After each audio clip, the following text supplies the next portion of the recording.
आदाब है, आप देख रहे हैं एडीएन उर्दू न्यूज़ और आपके साथ मैं हूं डॉक्टर सैयद वहाबुल हक। खबरों के सिलसिले को शुरू करने से पहले आइए डालते हैं एक नज़र दिन भर की आम खबरों पर। हिमाचल प्रदेश में कांग्रेस की फतेह पर शहर में कांग्रेस पार्टी की जानिब से जश्न। भारतीय जनता पार्टी की गुजरात में कामयाबी पर शहर में भारतीय जनता पार्टी की जानिब से जश्न का माहौल। और नेशनल कॉलोनी में पावर फिटनेस का साबिक कारपोरेटर नीज एडियन डायरेक्टर अय्यूब खान और इब्राहिम पठान के हाथों इफ्तिताह। अब खबरें तफसील से। नेशनल कॉलोनी में शुरू किए गए पावर फिटनेस क्लब का इफ्तिताह आज शाम साबिक कारपोरेटर नीज एडियन के डायरेक्टर अय्यूब खान इब्राहिम खान के हाथों रिबन काट कर अमल में आया। नेशनल कॉलोनी में जदीद टेक्नोलॉजी के साथ शुरू किए गए पावर फिटनेस क्लब का इफ्तिताह आज शाम साबिक कारपोरेटर नीज एडियन के डायरेक्टर अय्यूब खान और इब्राहिम पठान के हाथों रिबन काट कर अमल में आया।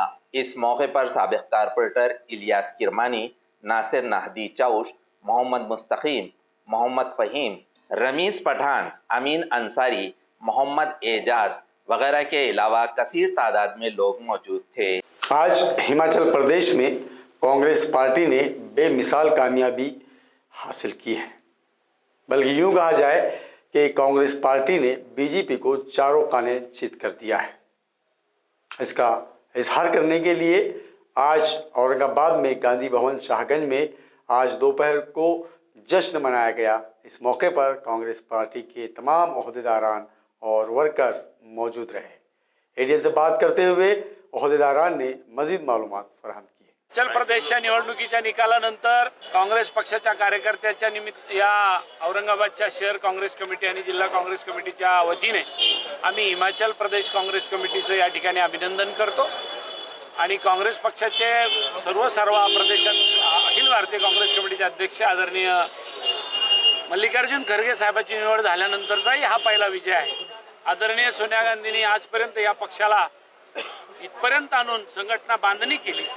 राहुल गांधी साहेबांचा संघर्ष पाहता गेली 90 दिवस झाले की माफ करा 98 दिवस झाले की ते आज भारत जोडो पदयात्रेमध्ये फिरतायत। या सगळ्याचा परिणाम म्हणून आणि तिथल्या स्थानिक पातळीच्या नेत्यांनी संघटन बांधल्यामुळे जिथं भारतीय जनता पक्षाचं सरकार होतं ते सरकार खेचून तिथं जनता जनार्दनाने काँग्रेसचं सरकार निवडून आणलंय।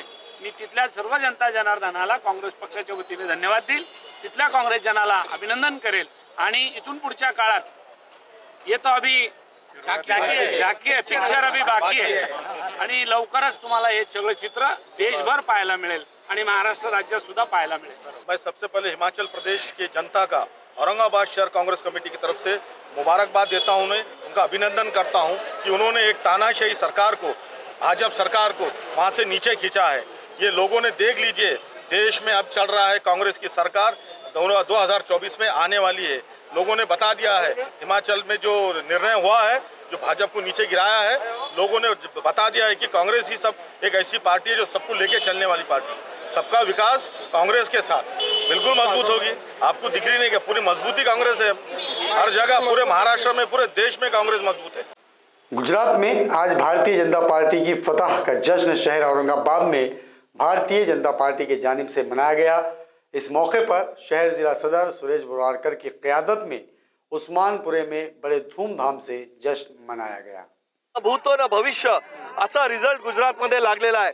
150च्या वर जागा गुजरातमध्ये आतापर्यंत कुठल्याही पक्षाला मिळाल्या नव्हत्या, त्या 7व्यांदा सत्तेत येऊन भाजपने मिळवून दाखवल्या। हे नरेंद्र मोदी साहेबांचं, अमित शाह साहेबांचं हे यश आहे।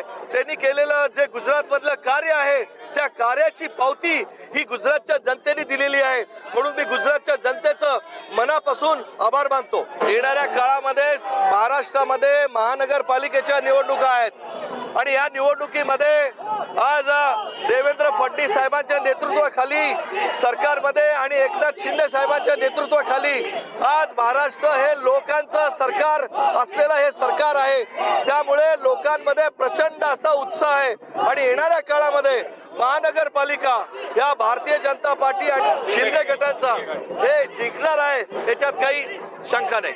शिवसेना प्रेमियों ने गवर्नर भगत सिंह कोश्यारी के छत्रपति शिवाजी महाराज के ज़िमन में काबिल एतराज़ बयान पर एक हफ्ते तक मज़ाहमती एहतजाज करने का ऐलान किया है। ज़िमन में आज थालियां बजाकर गवर्नर की मजम्मत की गई। काही दिवसापासून महाराष्ट्रामध्ये जे महापुरुषांचे जे नावांचं बदनामीचं जे राजकारण चालू आहे, खरंच हे खूप निंदनीय आहे. त्यामध्ये राज्यपाल भगतसिंग कोश्यारी आहेत आणि अनिल गोटे आहेत, गिरीश कुबेर आहेत, त्याचबरोबर दानवे आहेत, प्रसाद लाड आहेत. हे सर्व व्यक्ती जे आहेत हे संविधानिक पदावरती बसलेले लोक आहेत आणि यांनी अशा महाराष्ट्रामध्ये हे शिवप्रेमी जे आहेत यांच्या भावना करत दुखवलेल्या आहे आणि छत्रपती शिवाजी महाराजांसारख्या एवढ्या थोर महापुरुषांची बदनामी हे करत आहेत. खरंच हे खूप लांछनीय आहे. यांनी लवकरात लवकर महाराष्ट्राची आणि सर्व शिवप्रेमींची माफी मागितली पाहिजे आणि महाराष्ट्राचे मुख्यमंत्री आणि राष्ट्रपती आणि पंतप्रधान यांनी राज्यपालांची लवकरात लवकर हकालपट्टी केली पाहिजे. तोपर्यंत आमचं हे आंदोलन आम्ही शांत करणार नाही. आमचा हा जो सप्ताह चालू आहे हा झाल्यानंतर सुद्धा आम्ही पुढे आक्रमकपणे आंदोलन चालू ठेवणार आहोत. छत्रपती शिवाजी महाराज यांच्याबद्दल भाजपप्रणित राज्यपाल यांनी अपशब्द काढले. अख्खा महाराष्ट्रामध्ये आंदोलन होत आहे तरी यांच्या झोपलेल्या सरकारला जाग येत नाहीये आणि ज्या छत्रपती शिवाजी महाराजावर इलेक्शन आले की जय भवानी जय शिवाजी जय शिवराय म्हणून मतदान घ्यायचे, आम्ही हिंदू म्हणून मतदान घ्यायचे व त्या शिवरायांचा हे वेळोवेळी यांच्या मतदानासाठी व राजकारणासाठी वापर करून अपमान करत आहेत. तरी मराठा क्रांती मोर्चावर संभाजीनगर शिवभक्तांच्या वतीने गेल्या आजचा 5वा दिवस आहे आंदोलनाचा, तरी आज यांना होत नाहीये. तरी आमचा सप्ताह संपल्यानंतर जर राजीनामा घेत नसेल राज्यपालाचा किंवा त्यांची हकालपट्टी करत नसेल तर येत्या संभाजीनगरमधून उग्र वातावरण तयार होईल. कामगार शक्ति तंजीम म्यूनसिपल कॉरपोरेशन औरंगाबाद की जानिब से आज मुख्तलिफ मतालिबात को लेकर म्यूनसिपल कॉरपोरेशन ऑफिस के रूबरू बेमुद्दत भूख हड़ताल शुरू की गई है. 2019 मध्ये महानगरपालिकेने 200 लोकांना कायम केलं सेवेमध्ये, परंतु सेवेमध्ये कायम केल्यानंतर त्यांचा पगाराचं काही थकबाकीची जे काही रक्कम आहे 40-42 लाख रुपये ती 3 वर्षापासून अजून त्यांच्या हातामध्ये दिलेली नाही. आम्ही वारंवार महानगरपालिकेचे कॅपू जे वाहुल साहेब आहेत यांना वेळोवेळी विनंती केलेली आहे की बा हे पैसे तुम्ही अकाउंटमध्ये टाका.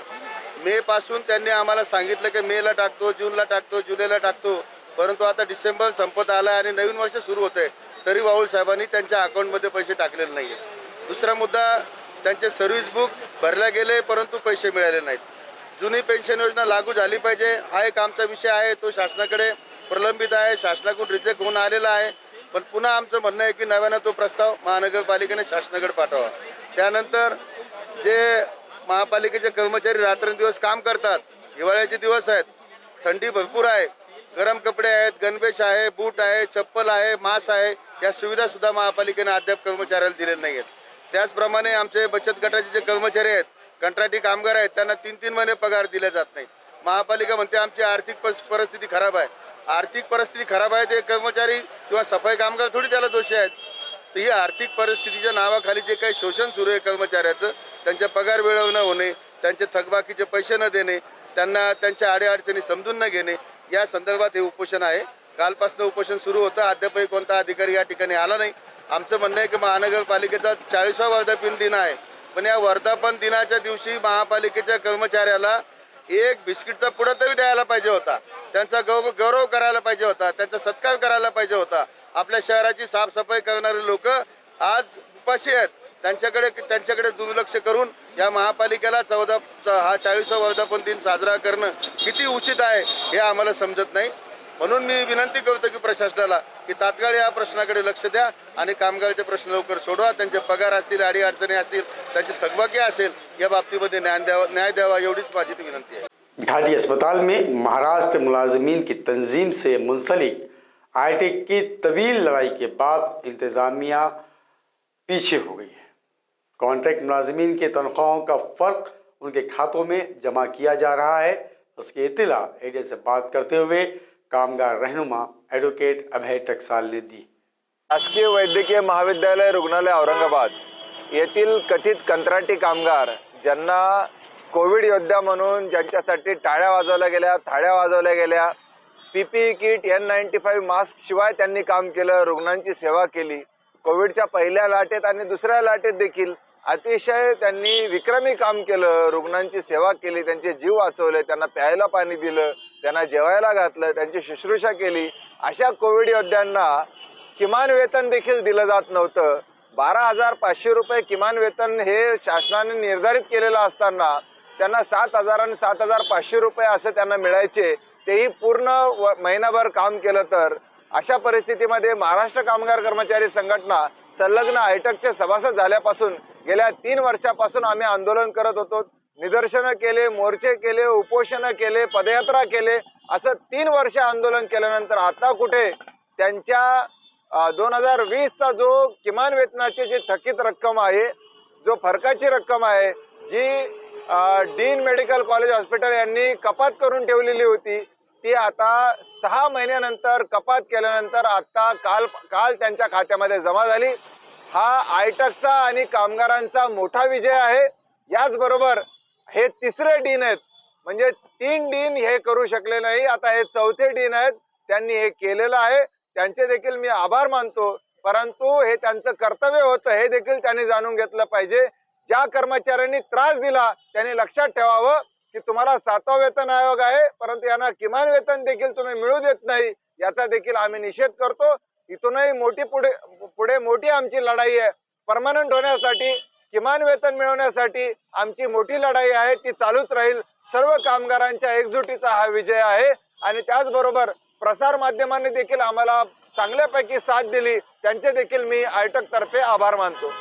कास्मो फाउंडेशन और परियार यूथ फाउंडेशन के जानिब से आज किसानों के लिए रहनुमाई और तरबियती कैंप का अहतमाम किया गया था। इस मौके पर शजरकारी किस तरह की जाए, इसकी तफसीली मालूमात फराहम की गई। आज कास्मो फाउंडेशन और परियास यूथ फाउंडेशन की जानिब से कास्मो शजरकारी से मुस्तफिद किसानों को ज़राई यूनिवर्सिटी में शरद औचट सर ने रहनुमाई की और कैंप में तरबियत दी। औचट सर ने तुख्म रेजी और शजरकारी की कैसी की जाए इसकी तफसीली मालूमात किसानों को दी। इसी तरह खाद और अद्वियात का इस्तेमाल किस तरह किया जाए इसकी अमली मालूमात दी गई। इस मौके पर किसानों को खाद तकसीम किया गया और पौधों की देखभाल की मालूमात दी गई। डॉक्टर बाबा साहब अम्बेडकर मराठवाड़ा यूनिवर्सिटी के सदर दरवाजे के सामने नए गेट का काम रोक दिया जाएगा। इसी तरह 3 यौम में नया तामीरी काम भी मुनहदम किया जाएगा। इस तरह का तयक़ुन vice chancellor doctor Pramod Yewale ने दिया है। अम्बेडकर तहरीक के रहनुमा और वर्कर्स के माबैन हुई मीटिंग में ये फैसला वाइस चांसलर ने लिया है।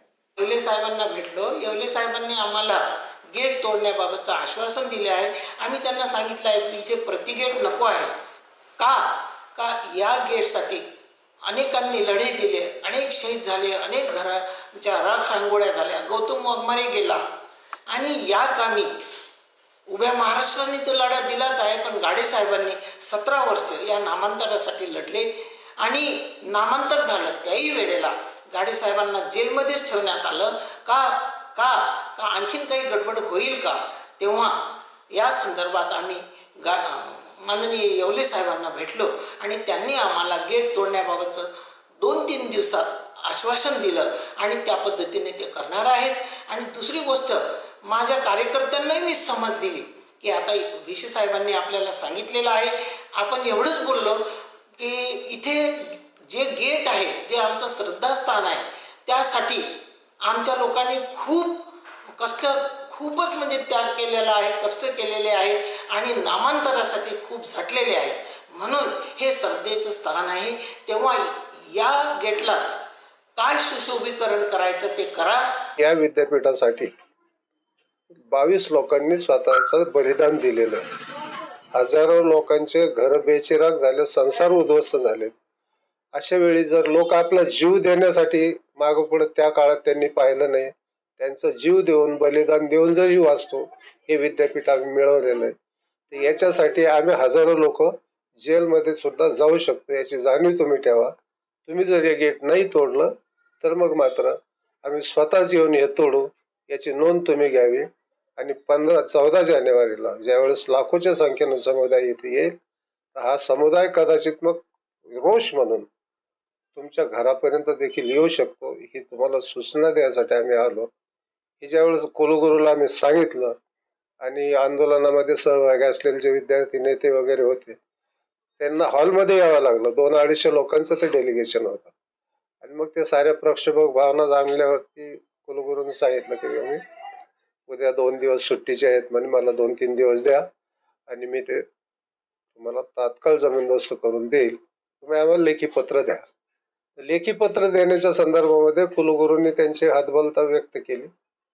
मी असमर्थ आहे म्हणे, काही तांत्रिक अडचणी अशा आहेत की मी पत्र देऊ शकत नाही, पण माझ्यावर विश्वास ठेवा. नाही जर मी करू शकलो, तुम्हाला जर असं वाटत असेल तर मला सोमवारपर्यंतची वेळ द्या. नसतात तुम्ही स्वतः येऊन तोडण्याची भूमिका तर तुमची आहेच, तुम्ही ते करू शकता म्हणे. पण मी तुम्हाला आश्वासन देतो की मी हे गेट तोडणार आहे. आणि त्याचबरोबर त्यांनी कॉन्ट्रॅक्टरला देखील आदेश केला, फोन करून सांगितलं किंवा ते काम बंद करा. आणि सध्या मला वाटतं ते काम आता बंद आहे. जमात 12वीं के इम्तिहान फीस में अलग सहूलत के निशानात के लिए 50 रुपयों की इजाफी फीस आयद की जाएगी. इस शर्त को फौरी मनसूख किया जाए, इस तरह का मुतालिबा मराठवाड़ा सदर मुदर्रिसीन की तंजीम के जानिब से प्रोफेसर मनोज पाटिल ने एडीएन से बात करते हुए कहा है. महाराष्ट्र राज्य शिक्षण मंडळाचं राज्यमंडळ पुणे यांनी 28/11/2022 रोजी सर्व विभागीय शिक्षण मंडळांना एक पत्र पाठविले आहे. आणि त्या पत्रामध्ये त्यांनी असा संदर्भ दिलाय की परीक्षा शुल्क घेत असताना जे विद्यार्थी सवलतीच्या ज्यांना अतिरिक्त गुण पाहिजे असतील त्यांच्यासाठी 50 रुपये एक्स्ट्रा त्यांनी परीक्षा शुल्कासोबतच भरून घ्यावे अशी त्यांनी अट घातलेली आहे. आमचं म्हणणं असं आहे की अगोदरच शाळेमध्ये किंवा नागरी वस्त्यांमध्ये क्रीडांगणे कमी झालेली आहेत आणि त्यामुळे आवड असून सुद्धा किंवा इच्छा असून सुद्धा विद्यार्थी त्यांना हवे ते खेळ खेळू शकत नाहीत. आणि आजकाल मोबाईल आणि ऑनलाईनच्या जगामुळे विद्यार्थी मैदानी खेळांपासून दूर दूर होत चाललेत. त्यामुळे आपण मॅक्झिमम जास्तीत जास्त आपण यांना खेळण्याला प्रोत्साहन दिलं पाहिजे. आणि जे विद्यार्थी हे कला आणि क्रीडामध्ये असतात, स्काउट गाईड एनसीसी मध्ये असतात, त्यांना प्रोत्साहन देण्यासाठी आपण कार्य करणं आवश्यक असताना आपण हे अतिरिक्त 50 रुपये शुल्काची अट घालणं हे आम्हाला निर्णय चुकीचा वाटतो. मान्य राज्य मंडळाने कृपया याच्यावर फेरविचार करावा. कारण जे ऑलिम्पिकमध्ये जे लहान लहान देश आहेत, साऊथ कोरिया सारखे किंवा ब्राझील वगैरे सारख्या देशांसारखे लोक ऑलिम्पिकमध्ये अनेक सुवर्ण पदक मिळवतात आणि जगामध्ये 2 नंबरची लोकसंख्या असून देखील भारत आपण किती सुवर्ण पदक आणतो, किती वेगवेगळे पदक आणतो याचा शासनाने आपण विचार केला पाहिजे.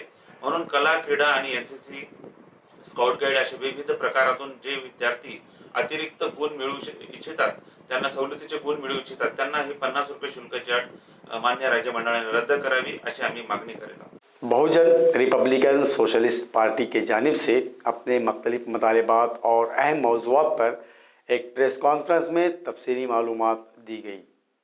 की महाराष्ट्र विधानसभेचं हिवाळी अधिवेशन नागपूरला होतं 19 तारखेपासून आणि पक्षानं 50,000 BRSP समर्थकांच्या विराट मोर्चाचं आयोजन विधानसभा हिवाळी अधिवेशनावर नागपूरला केलेलं आहे. 23 तारखेला पवित्र दीक्षाभूमीला अभिवादन करून हा हजारोंचा मोर्चा विधानसभा अधिवेशनावर वाटचाल करून जाणार आहे. यातले मुद्दे फार प्रमुख आणि महत्त्वाचे आहेत. पक्षाने एकूण 12 मुद्दे आयडेंटिफाय केलेले आहेत. या 12 मुद्द्यामध्ये शेतकऱ्यांच्या प्रश्नापासून, वीज बिलापासून, गायरान जमीन अतिक्रमणधारक यांच्यापासून, राज्यानं कंत्राटी पद्धती आउटसोर्सिंग धोरण स्वीकारले त्याच्या विरोधामध्ये, राज्यामध्ये आदिवासींचा पेसायताचा कायदा राबवला जात नाही त्याच्या विरोधामध्ये, मोदी सरकार ओबीसी जनगणनेला नाही म्हणालं पण राज्यानं तर आपली जनगणना करावी ते सामर्थ्य राज्य सरकारनं दाखवावं. मुस्लिमांचं 5% शिक्षणातील आरक्षण अजूनही दिलं नाही, जेव्हा की 2014 साली निर्णय दिलाय मुंबई उच्च न्यायालयानं, याच्याही पलीकडं महाराष्ट्रातले सगळे विद्यार्थी वसतिगृह, त्याचं आधुनिकीकरण, या वसतिगृहाची टेंडर निघतात, त्या टेंडरमध्ये बड्याबड्यांचं प्रस्ताव आहे, त्यामुळे ही टेंडरसुद्धा जिल्हा स्तरावरती निघाली पाहिजेत.